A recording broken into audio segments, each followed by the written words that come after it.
রমজান মাস হচ্ছে দোয়া কবুলের মাস, বেশি বেশি ইবাদতের মাস।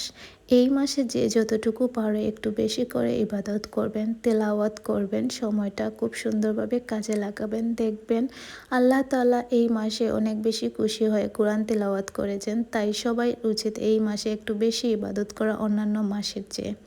একটু দান সদকা করা, তাহলে আল্লাহ তাআলা আমাদের উপর অনেক খুশি হবেন। হ্যালো এভরিওয়ান, আসসালামু আলাইকুম। দেশ থেকে বিদেশে, কাছ থেকে দূরে যারা যারা আমার ভিডিও দেখছেন, আশা করছি আপনারা সবাই ভালো আছেন। আমিও আল্লাহর রহমতে ভালো আছি। আপনাদের জন্য নিয়ে আসলাম আমার আরও একটি ব্লগ। আজকে হচ্ছে 24 রমজান, দেখতে দেখতে যেন সময়টা চলে যাচ্ছে। তো আপনাদের অবস্থা কীরকম যাচ্ছে? নিশ্চয়ই সবার ভালো যাচ্ছে আল্লাহর রহমতে। আমারও আলহামদুলিল্লাহ খুবই ভালো যাচ্ছে প্রতিদিনকার মতো। তো আমি ঘুম থেকে উঠে জোহরের নামাজ পড়ে তারপর রান্নাঘরে চলে গিয়েছিলাম আম্মুর সাথে কাজে হেল্প করব। আজকে আমার আম্মু অনেক দিন পরে সুস্থ হয়েছেন, এখন খুবই ভালো লাগছে। মনে হচ্ছে বাসায় যদি আম্মু অসুস্থ থাকুন তাহলে পুরো ঘরটা আদার হয়ে যায়, একদম ভালো লাগে না। আর আম্মু সুস্থ থাকলে যে কোনো জিনিস করতেও ভালো লাগে, খুব যে কোনোভাবে সময়টাও যেন সুন্দর যায়, ঘরে একটি জান্নাত থাকে। তো মা হচ্ছে জান্নাত, যার পরিবারে মা বাবা আছে তারা সবচেয়ে বেশি সুখী। আলহামদুলিল্লাহ আমার আম্মু আছেন, যদিও আমার আব্বু নেই। আমার আব্বু মারা গেছেন 4 বছর আগে। তো আমি আমার আব্বুকে অনেক মিস করি, কারণ বাবা মায়ের জায়গা পৃথিবীতে কেউ দিতে পারবে না, তারা এতটা মূল্যবান মানুষ। তো আমি দোয়া করি যাদের বাবা মা আছেন তারা সব সময় ভালো থাকবেন, বাবা মায়ের যত্ন নেবেন, কারণ সবচেয়ে মূল্যবান জিনিস হচ্ছে বাবা মা। তো আমি ঘুম থেকে উঠে রান্না করে গিয়ে প্রথমে পোলাও রান্না করব। আজকে আমি রান্না করেছি সব কিছু, কারণ আমার আপু রান্না করে আসতে পারেনি, ও একটু বিজি ছিল, তাই আর ওকে আমি ডাকিনি। আমি একা হাতেই সব রান্না করেছি, আম্মু শুধু আমার পাশে ছিলেন। যদিও আমি প্রথমবার পোলাও রান্না করেছি, খুবই ভালো হয়েছে। তারপর আমি আমার বোনের ছেলেকে নিজ হাতে খাইয়ে দিলাম। ও অনেক বায়না ধরেছিল আমি ওকে খাওয়ানোর জন্য। ও একদম খুবই দুষ্টু একটা ছেলে, শুধু মোবাইল ওর হাতে রাখে আর খেতে চায় না। অনেক কষ্ট করে তাকে খাইয়েছিলাম। তারপর আমি রান্না করার জন্য সব কিছু রেডি করে রেখেছিলাম। আজকে আগে থেকে কিছু রেডি করে রাখিনি। রান্না করার সময় যদি আগে থেকে সব কিছু রেডি থাকে তাহলে রান্না করতে ইজি হয়।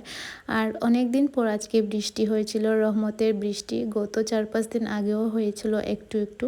আজকে অনেক বৃষ্টি হয়েছে, খুব ভালো লাগছে আলহামদুলিল্লাহ। আল্লাহ তাআলা যখন বেশি খুশি থাকেন তখন বৃষ্টি দেন।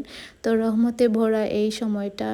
আর রমজান মাস হচ্ছে রহমতের মাস, নাজাতের মাস আর মাগফিরাতের মাস। তো এই মাসে যতটুকু সম্ভব আল্লাহ তাআলাকে খুশি করা উচিত। আমাদের সবারই একটু দান সদকা করা উচিত, যে যতটুকু পারো সামর্থ্য অনুযায়ী।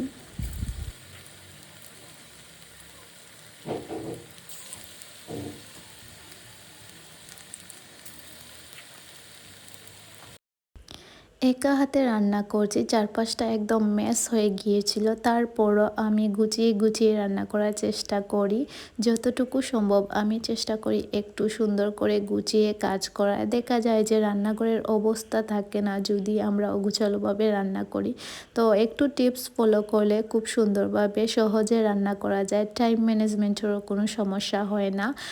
কিছু কিছু টিপস আছে, ওগুলো ফলো করলে খুব বেশি সমস্যা হয় না, আমি যেটা মনে করি। আপনারাও চেষ্টা করবেন, যাদের হাতে একদমই টাইম থাকে না তারা আগে থেকে কিছু ইফতার রেডি করে রাখার, যাতে সহজে শুধু ফ্রাই করলে হয়ে যায়, অনেক বেশি সময় লাগে না। তার মধ্যে ডালের বড়া একটি। আমি আজকে চেয়েছিলাম ডিমের চপও রান্না করার জন্য। ডিমের চপটা আমার খুবই ভালো লেগেছিল, প্রথম দিন রান্না করেছিলাম, খুব ভালো লেগেছিল। আজকে ইফতারে বেগুনি আর ডালের বড়া করেছিলাম। আর বেগুনি তো আমার কাছে খুবই ভালো লাগে, আরও বেশি ভালো লাগে কারণ এটা আমাদের গাছের বেগুন। গাছের যে কোনো জিনিসই ফ্রেশ থাকে। আর এই সময়টা মনে হচ্ছে যে আমাদের ফলনও খুব ভালো হয়েছে, যাই আমার আম্মু লাগিয়েছেন সব কিছু অনেক সুন্দর আলহামদুলিল্লাহ, বেশি বেশি হয়েছে।